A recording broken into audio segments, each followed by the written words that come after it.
பிடியதன் உருவுமை குலமிகு கரியது வடிகொடு தனதிடு வழிபடும் அவரிடர் கடி கணபதி வர அருளின் மிகுக்குடைய வடிவினர் பயில்வழி வளமுறை இறையே. ஈசனே சிவகாமி நேசனே என ஈன்ற தில்லைவாழ் நடராஜனுடைய திருவடி தாமரையை தொழுது வணங்கி தாழ் பணிந்து கண்மணியாக திகழ்கின்ற மாதாந்திர ஜோதிட நிர்வாகத்திற்கும் என்னை ஆதரித்து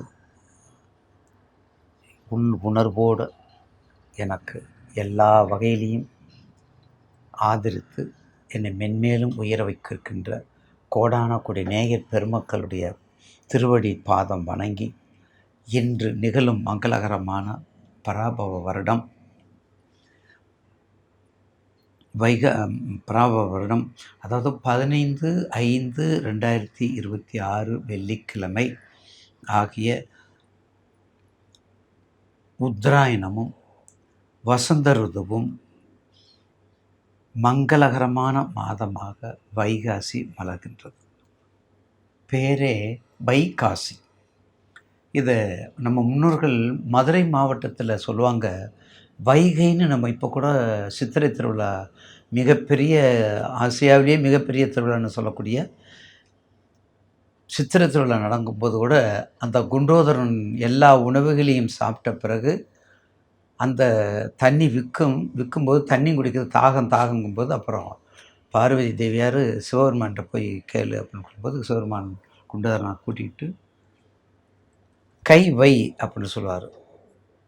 அங்கே கை வைப்பா உனக்கு தண்ணி வரும் அப்படிங்கிற பொருள் இல்லை, கை வை அப்படிம்பார். அங்கே கை வச்சோன்ன இறை அருளால் பீரிட்டு தண்ணீர் அடித்து கங்காதேவி எழுந்து அருள் கொடுப்பாள் குண்டோதரனுக்கு. அப்படிப்பட்ட சிறப்பு வாய்ந்த வைகை கைவை அதுவே மருவி வைகைன்னு மாறிவிட்டது. இதே போல் மதுரையில் இருக்கக்கூடிய, அதாவது மதுரை என்ற ஒரு மிகப்பெரிய திருத்தலத்திற்கு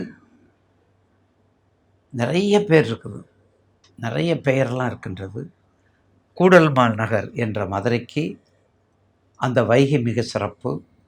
அப்படிப்பட்ட அந்த மருவி வந்தது போல் அந்த மதுரையில் கூடல்மால் நகர் இருக்கக்கூடிய தமிழ் மாதங்கள் 12க்கும் கிட்டத்தட்ட எல்லா வீதிகளிலும் அதனுடைய பெயரில் இருக்கின்றது. அதே போல் இந்த மாதம் மிக சிறப்பு பெற்ற வைகாசி பார்த்திங்களா, வைகாசி. அந்த வைகாசியை ஏன் மங்கள மாதம்னோட நம்ம சொல்லலாம். ஏன் மங்கள மாதம்னா காசு. என்ன மாப்பிள்ளை பொண்ணு பிடிச்சிருக்குதா, வைடா காசை. இதுதான் வைகாசி. பாருங்கள், சித்திரையோட முகூர்த்தத்தை பாருங்கள். கிட்டத்தட்ட வைகாசியில் ஒரு 10 முகூர்த்தம் 8 முகூர்த்தம் இருக்கும். அப்போ 8 முகூர்த்தமும் அவங்களுக்கு சந்திராஷ்டம பிரகாரம் அது நடக்கும்.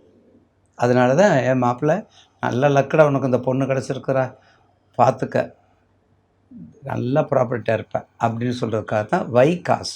அதாவது திருமணங்கள் அதிகமாக நடக்கக்கூடிய இடத்துல வைகாசு. இது ரொம்ப முக்கியமான ஒரு தகவல். அதற்கடுத்தது போல் வைகாசி மாதத்தில் வரக்கூடிய வைகாசி விசாகம் முருகப்பெருமானுடைய 12 விழிகளும் கண்டிப்பாக அவருடைய தமிழ் மாதங்கள் அவரும் அதுக்கு தொடர்புள்ளவர். அந்த வகையில் வைகாசி விசாகத்தை பற்றி பின்னாடி உங்களுக்கு பதிவு செய்கிறேன். இப்போது 12 ராசிக்குரிய இந்த மாதத்தில் 12 ராசிக்குரிய பலனை பற்றி உங்களுக்கு தொகுத்து வழங்க உள்ளேன். மிதுன ராசிக்கு எப்படி?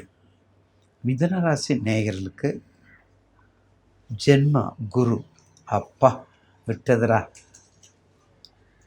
தொடப்போகிறதெல்லாம் இனிமேல் தொட்டணுச்சூறு மணக்கேணி மாந்தருக்கு. தொட்டது பூரா தொடங்கி தொட்டது பூரா நம்ம நல்ல முறையில் செயல்படுத்த போகிறோங்கிற உணர்வோடு, அறிவோடு, ஆக்கப்பெருத்தோடு, சித்தியோடு, வித்தைகளுக்கு அதிபதியோடு, ஞானத்தின் பிறப்பிடமாக மிதுனத்துக்கு ஒரு சிறப்பு உண்டு. எப்போதுமே மிதுனத்துக்கு ஒரு சிறப்பு உண்டு. அறிவால் வெற்றியடைவதை யாரும் தடுக்க முடியாது. பலத்தால் வெற்றியடைவதை விட ஞானத்தால், அறிவால் வெற்றியடைவது தான் பெருமை சேர்க்கும், நிரந்தரமாக ஈர்க்கும், பல சிக்கல்களை தீர்க்கும். பலசாலி அப்படி இல்லை. இந்த புத்திசாலி இருக்காங்களே, எங்கே வேணாலும் பொழைச்சு போயிடுவாங்க, எங்கே வேணாலும் பொழைச்சு போயிடுவாங்க. ஏற்கனவே காற்று ராசி, ஏற்கனவே உபய ராசி, சரம் சிரம் உபயம், காற்று. ஒரு இடத்துல இருக்க மாட்டீங்க, செயினை கட்டி விட்டாலும் இருக்க மாட்டீங்க. அப்படிப்பட்ட மிதுன ராசிக்கு நீண்ட இடைவெளிக்கு பின் இப்போது ஒரு மகத்தான செல்வ செழிப்போடு இருக்கக்கூடிய மாதமாக இந்த குரு பயிற்சி உங்களுக்கு கை கொடுக்க தெய்வமாக மாறும், கை கொடுத்த தெய்வமாக மாறும். குருவாக இருக்கக்கூடியவர் குணமிகு வியாழன் குரு பகவானே, மனமுடன் வாழ மகிழ்வுடன் அல்வாய் பிரகஸ்பதி, ஞான குருதேசா. பார்த்தீங்களா, கிரகதோஷமின்றி கடாச்ச தருள்வாய் குருபரனே. எவ்வளவு முன்னோர்கள் சொல்லியிருக்காங்க பாருங்க. அப்போ அந்த குரு, சிறப்பான குரு உங்கள் ராசிக்கு தனத்தை கொடுக்கக்கூடிய இடத்துக்கு போகிறார். தனத்தை மட்டுமல்ல, மனத்துக்கு உரியவர், கற்பனைக்கு உரியவர், பாசத்துக்கு அதிபதி. அப்படிப்பட்ட வீடு கடக வீட்டில் போய் புகுந்துறார், பயிற்சி ஆகிறார் இந்த மாதம் எண்டில். தெரியும் உங்கள் எல்லாத்துக்கும். அப்போ உங்கள் ராசிக்கு இதுவரையும் உங்கள் ஜென்மத்தில் இருந்த குரு இப்போது சிறப்பான இடத்துக்கு போகிறார், மகத்தானதை உங்களுக்கு செய்ய போகிறார். புதிய தொழில் ஆரம்பிங்க, புதிய இடத்துக்கு பயிற்சி ஆகுங்க, குழந்தைகளுக்கு புத்திர பாக்கியத்துக்கு ப்ராசஸ் பண்ணுங்கள், திருமணத்துக்கு ப்ராசஸ் பண்ணுங்கள், வியாபாரத்தை பெருக்குங்க, வெளிநாட்டுக்கு முயற்சி பண்ணிக்கிட்டே இருங்க, கண்டிப்பாக கிளிக் ஆயிரும்.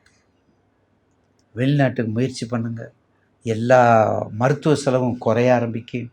இதுவரை இருந்ததை விட இனிமேல் உங்களுக்கு நிறைய செல்வங்களை கொடுக்கக்கூடிய மாதம் வைகாசி.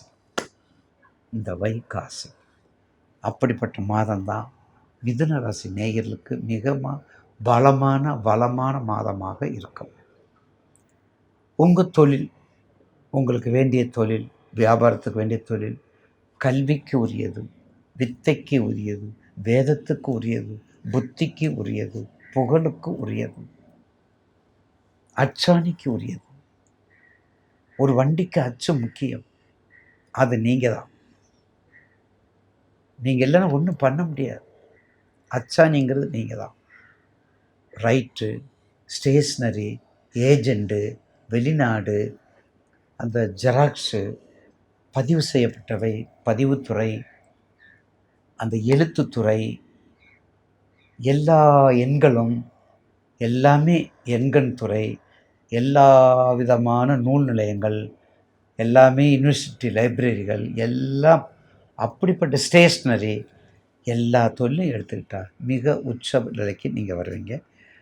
அந்த 2வது தொழில் நான் செஞ்சிட்ருக்கிறேன் சொல்லுவாங்க, எங்கள் அப்பா செஞ்ச தொழிலை நான் டர்னர் வேலை பார்க்குறேன், எங்கள் தாத்தா செஞ்ச காலத்துலேருந்தே நானும் ஜோதிடம் சொல்கிறேன், எங்கள் அப்பா காலத்துலேருந்தே மெடிக்கலில் இருக்கிறோம். அப்போ உங்கள் ராசிக்கு வேண்டிய தொழிலை எடுத்துட்டு மறாத தொழில் செய்யும்போது கொஞ்சம் இன்டைரக்டாக செஞ்சால் அது மிகப்பெரிய வெற்றியை கொடுக்கும். அது மிகப்பெரிய வெற்றியை கொடுக்கும் நிச்சயமாக, அதில் மாற்று கருத்து இல்லை. அப்போ அப்படிப்பட்ட மிதுன ராசி நேயர்களுக்கு இந்த மாதத்தில் இருந்து அப்பா அப்படின்னு ஒரு பெருமூச்சை விட்டுட்டு, நிம்மதியான பெருமூச்சை விட்டுட்டு, குரு பகவானே நல்லா நான் சொன்ன பதிகத்தை படிங்க. நிறைய பதிகங்கள் இருக்குது, அந்த பதிகங்களை படித்து வாங்க. மிதுனராசி நேயர்களுக்கு இருக்கக்கூடிய அதில் இருக்கக்கூடிய மிருகசீரிஷ நட்சத்திரம், திருவாதிரை நட்சத்திரம், புனர்பூச நட்சத்திரம், திருவாதிரை, புனர்பூசம், திருவாதிரை, மிருகசீரிஷம், இதில் முழு பரிமாணமான நட்சத்திரம் திருவாதிரை. என்றைக்குமே பாருங்கள், அந்த ராகு திசைக்கு உரிய நட்சத்திரத்தை பாருங்கள். திருவாதிரை, சுவாதி, சதயம், நம்ம சொல்கிறோம் ராகு திசை தானடா, ராகு திசைன்னு நம்ம ரொம்ப கிண்டல் பண்ணுறோம், கேலி பண்ணுறோம். அதுக்கு மதிப்பீடை நம்ம குறைக்கிறோம். ஆனால் அதுதான் உயர்வை கொடுக்கக்கூடியது. அதே போல் கேதுக்கு பாருங்கள், அஸ்வினி 4 பாதம், மகம் 4 பாதம், மூலம் 4 பாதம். இந்த பாதங்கள் எல்லாமே முற்று பெற்று 4 பாதம் இருக்கிறது மிகப்பெரிய சாதனை, மிகப்பெரிய வெற்றியை கொடுக்கக்கூடியது. இந்த காலற்ற, உடலற்ற, தலையற்ற நட்சத்திரங்கள் வரக்கூடாதுன்னு நம்ம முன்னோர்கள் சொல்லியிருக்காங்க. ஒரு சுபகாரியத்துக்கு காலற்ற, உடலற்ற, தலையற்ற நட்சத்திரங்கள் வரக்கூடாது. அதுவும் வரக்கூடாது. சந்திராஷ்டிரமம் பார்க்கணும். பெண்ணுக்கு எதுன்னு பார்க்கணும். அதில் வதை இருக்குதா, தாரை இருக்குதா, பரம மைத்திரமா, சம்பத்தா, பாருங்கள் எவ்வளோ இருக்குது பாருங்கள். 10க்கு 7ன்னு பொருத்தத்தை எழுதி கொடுத்தா பத்தாது. இந்த பொருத்தத்தை பற்றி ஒரு நாளைக்கு உங்களுக்கு தனிப்பதிவாக போடுகின்றேன். அந்த வகையிலே மிதன ராசி கண்டிப்பாக இந்த குரு பயிற்சி உங்கள் வீட்டிலேருந்து தான், இந்த மாதத்துலேருந்து தான் வருது. வரும்போது எல்லா வகையிலையும் சீரும் சிறப்பாக இருக்கும் என்பதை நம்பிக்கையோடு குருவை வழிபடுங்க. நிச்சயமாக குரு தான், உங்களை பொறுத்தவரை குரு தான். வாழ்த்துக்கள்.